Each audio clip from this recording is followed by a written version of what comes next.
জুলাইয়ের সেই উত্তাল দিনগুলোতে যে কণ্ঠস্বর লাখো তরুণের বুকে আগুন জ্বেলে দিয়েছিল, আজ সেই দ্রোহী কণ্ঠ চিরতরে স্তব্ধ।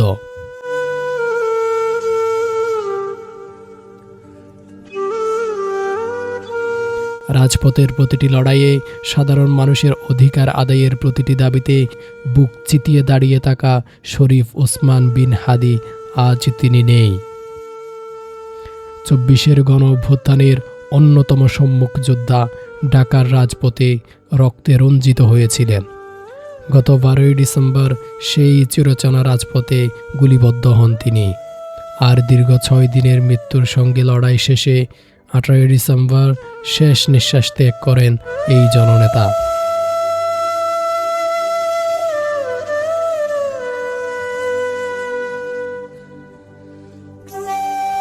কিন্তু আজ ১ মাস পেরিয়ে গেলেও প্রশ্নটি আরও ভারী হয়ে ওঠে। হাদির আত্মদান কি কেবল ইতিহাসের পাতায় বন্দী হয়ে থাকবে? যে আন্দোলন রাজপথ কাঁপিয়েছিল, যার ফসল আজ ক্ষমতার আসনে, সে আন্দোলনের একজন শহীদের হত্যার বিচার নিয়ে আজও নেই কোনো দৃশ্যমান অগ্রগতি। হত্যাকারীদের শনাক্ত করা তো দূরের কথা, বিচারের স্পষ্ট কোনো বার্তাও আসেনি প্রশাসনের পক্ষ থেকে। এই রহস্যময় নীরবতা কি কেবল অবহেলা, নাকি এর পেছনে লুকিয়ে আছে কোনো গভীর ষড়যন্ত্র? এই প্রশ্ন এখন কাঁটার মতো বিঁধছে হাদির পরিবারের বুকে। এই বেদনা এবং ক্ষোভ থেকেই গত বুধবার ফেসবুকে একটি হৃদয় বিদারক পোস্ট দেন তার স্ত্রী রাবিয়া ইসলাম শম্পা। একটি প্রশ্ন নাড়িয়ে দেয় এই জাতির বিবেক: ওসমান হাদির হত্যার বিচার কি আদৌ হবে? স্বামী হারানোর সুখের চেয়েও তার কাছে বড় হয়ে উঠেছে বিচার না পাওয়ার ভয়। তিনি প্রশ্ন তুলেছেন, হাদি নিজের গড়া ইনকিলাব মঞ্চ আজ কেন নিশ্চুপ? কেন কোনো কর্মসূচি নেই?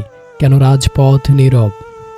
তিনি স্মরণ করিয়ে দেন, হাদি সবসময় বলতেন, মুমিনের জীবন মানে লড়াই। হাদি নেই, কিন্তু তার সেই লড়াইয়ের আদর্শ এখনও বেঁচে আছে।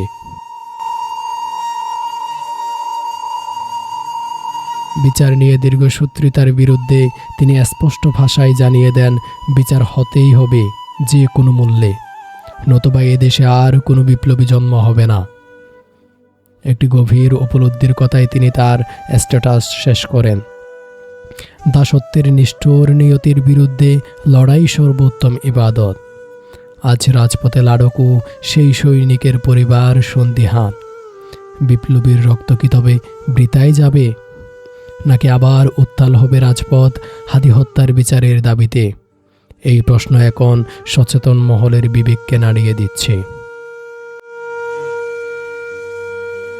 Shafiul, true news.